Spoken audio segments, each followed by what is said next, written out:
Coming up on today's show, we're going to react to the latest injury news around OG Anunoby. We also got to talk about the in-season tournament. A player from the Knicks has been named the Eastern Conference Player of the Week. And Mike Brown, he has a big decision to make. A loaded show coming up for all of the real ones. But before we dive into that, if you are ready to see OG back on the floor after missing the last 7 games, hit that thumbs up icon for me right now.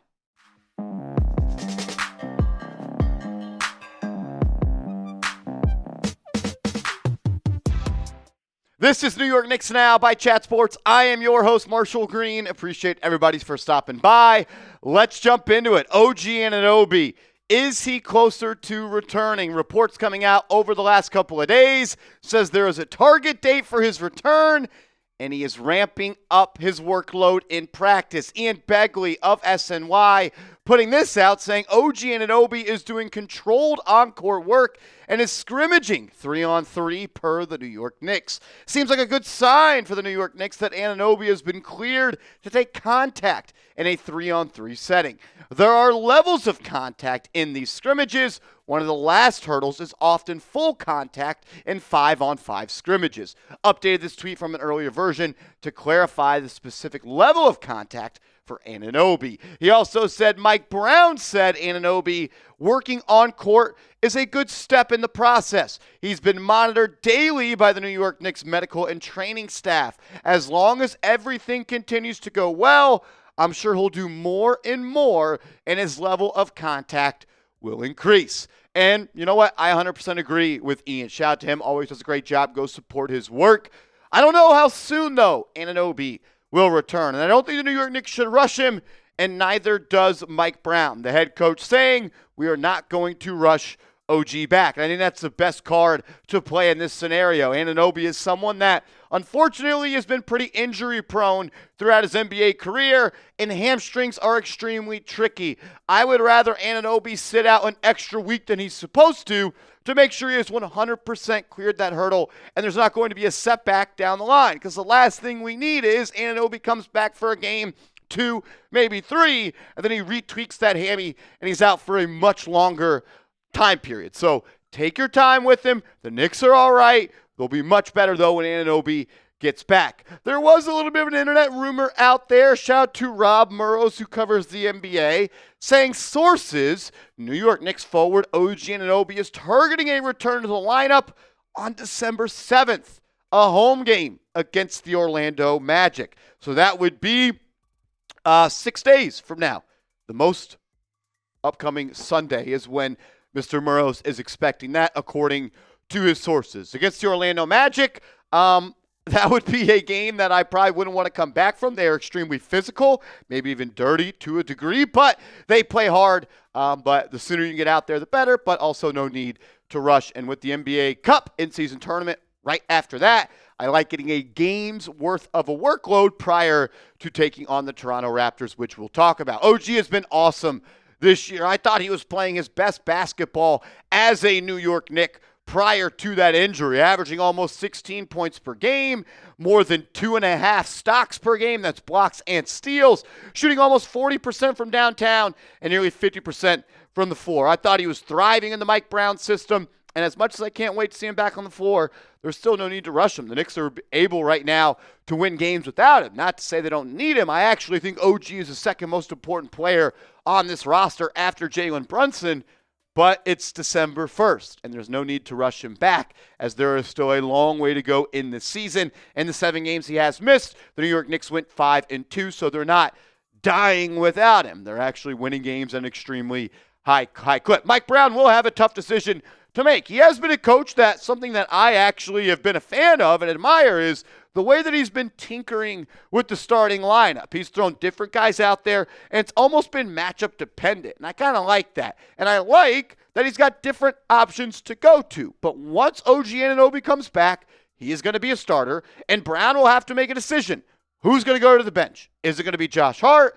Is it going to be Miles McBride? Or will he continue to keep also Mitchell Robinson on the bench like he was last night in the win over the Toronto Raptors?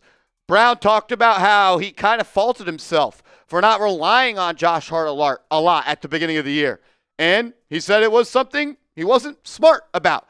And Josh Hart has been extremely good this year. In the last 7 games, though, he's returned to that almost all-star level he was playing at last year as a starter. Almost 16 points per game, nearly 10 boards, 6.5 dimes, shooting north of 53% from the field, and in true Josh Hart fashion, shooting almost 41% from downtown. He has found the range, even though his finger is pointing sideways right now. Josh Hart is playing his tail off, and he's making a tough case, as is Miles McBride, who has been on fire from downtown in the last 7 games. Nearly 49% from him from downtown, giving you 14 points off the bench. He's been a secondary creator, and he has added another talented player to this team.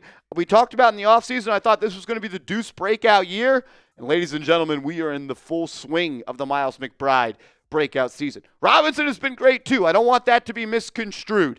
Averaging almost 9 rebounds per game and very limited minutes per game. His offensive rebounds are still extremely high, and he's one of the best in that department. 0.9 blocks per game, 0.8 steals per game. He is being a defensive beast for the New York Knicks while also controlling the glass at a high level. But we're starting to see Mike Brown maybe shift towards Robinson coming off the bench. So when OG Anunoby comes back, I want you to answer this question. You have Jalen Brunson. You have Mikal Bridges. You have OG Anunoby. You have Karl-Anthony Towns.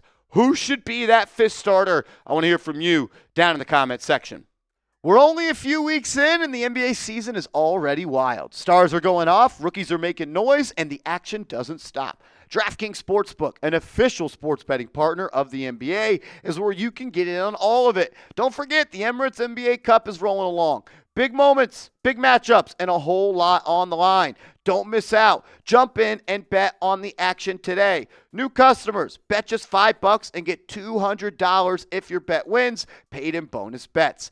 Download the DraftKings Sportsbook app and use code KNICKSCHAT. That's code KNICKSCHAT. Bet $5 and get $200 in bonus bets if your bet wins. In partnership with DraftKings, the crown is yours. Gambling problem? Call 1-800-GAMBLER. In New York, call 877-8-HOPE-NY or text HOPE-NY 467-369. In Connecticut, help is available for problem gambling. Call 888-789-7777 or visit ccpg.org. Please play responsibly. On behalf of Boot Hill Casino and Resort, Kansas. Pass-through of per wager tax may apply in Illinois. 21 plus age and eligibility varies by jurisdiction. Void in Ontario. Restrictions apply. Bet must win to receive bonus bets, which expire in 7 days. Minimum odds required. Additional terms at dkng.co/audio. Limited time offer.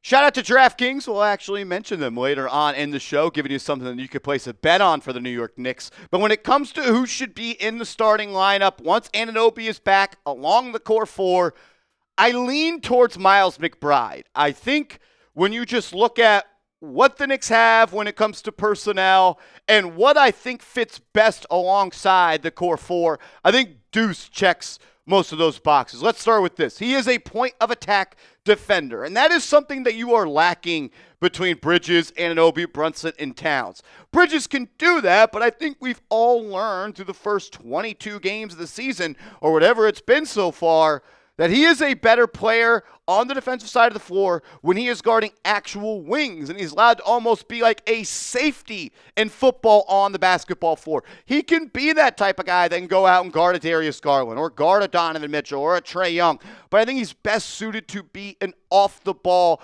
primary ball handler when it comes to being a defender. So you have Deuce to be that. You have Deuce, OG, and Bridges. You have 3 guys that are great on defense on the perimeter. He's also an elite floor stretcher. We showed you the stat. Shooting almost 50% from 3. So you're getting a guy in Deuce who I think checks the box of elevating your defense while also checking the box of elevating your offense. And look, I think Josh Hart is one of the best players in the NBA. And there is no doubt that if he was that 5th starter, the Knicks would be certainly fine. But I think about it like this. Due to the Landry Shamet injury and the Knicks being somewhat thin at that backup wing spot, not ready to play Tosan Evlubam every minute, not ready to play Pacome Dadier minutes, you're needing a guy off the bench that could be that spark plug, can play heavy minutes, and be that super sub for a guy like OG or Mikal. So Josh is more than talented enough to be a starter, and he might be the best starter, but I think off the bench with Deuce in the lineup, it makes the most sense. And I personally like the idea of Mitchell Robinson coming off the bench. I like having the card in your back pocket that you can go to that double big lineup at any time. But I don't like when you start Robinson and you start Towns and your only center coming off the bench is Gershon Yabusele. I just don't think that maximizes what you have on the team. I also don't mind using the regular season to test all three. Maybe you go out there and you start the old starting five from last year for a 5-game stretch and get some data points. And you do the same with Miles McBride. And you do the same with Mitchell Robinson. Or maybe you're a team that can adjust to other matchups. I don't mind any of that. I don't think you need to write in permanent marker right now what the starting five is. And I actually like how Mike Brown has showed that he's willing to mix it up and try different things. So when OG comes back, we'll find out who it'll be, but I'm not so sure that will be the permanent starting lineup for this team, and I don't think it should be either. Let's transition to the in-season tournament for the New York Knicks. I guess they're calling it the Emirates NBA Cup at this point. The New York Knicks have clinched their spot, as I believe they won their group, and they're going to be taking on the Toronto Raptors on Tuesday, December 9th. So they'll be coming back after they play the Magic on the 7th. They'll get a day off, and then they'll play the Toronto Raptors. They are one of 4 teams in the Eastern Conference alongside the Orlando Magic and Miami Heat. They will play the winner of that matchup if they do beat the Raptors. And if they win that matchup, they will head to Las Vegas. We'll actually be in Las Vegas for the semifinals, but in the championship in Las Vegas on December 16th, and it will be December 13th on Saturday for the semifinals. Whether you care about the NBA Cup, I don't really know if I do, but I want to win it. I want the New York Knicks to win the NBA Cup, to build that continuity and start to really understand what it takes to win pressure-filled games. They did it last year. They got to the Eastern Conference Finals. But we saw how intense the NBA Cup has been over the last couple of years, and building those habits in primetime games, those winning habits, I think will go a long way. And you know what? I want it to happen. So hopefully it does. Las Vegas, they think the Knicks have a chance. Shout out to DraftKings. All odds come from DraftKings, and they are subject to change. You can go place your bets on who you think is going to win the NBA Cup. They have the Thunder as the runaway favorites with the Los Angeles Lakers and actually the Orlando Magic ahead of the New York Knicks. They have the Magic at plus 600 and disrespectfully the Knicks at plus 650. So I want to see the Knicks win, and I want them to let the NBA know that the Orlando Magic are not a better team than them at this point.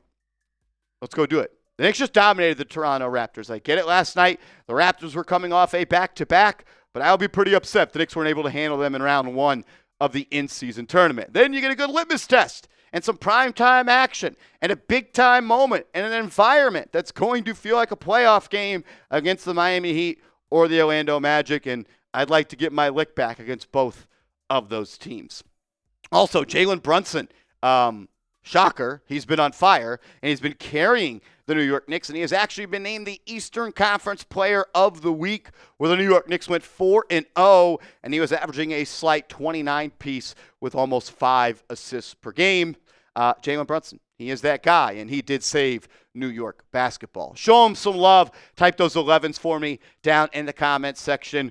I'm not sure where this team would be without that dude right there. Make sure you are following me on social media for all things New York Knicks. I'm on Twitter. I'm on Instagram at @MarshallGreen_.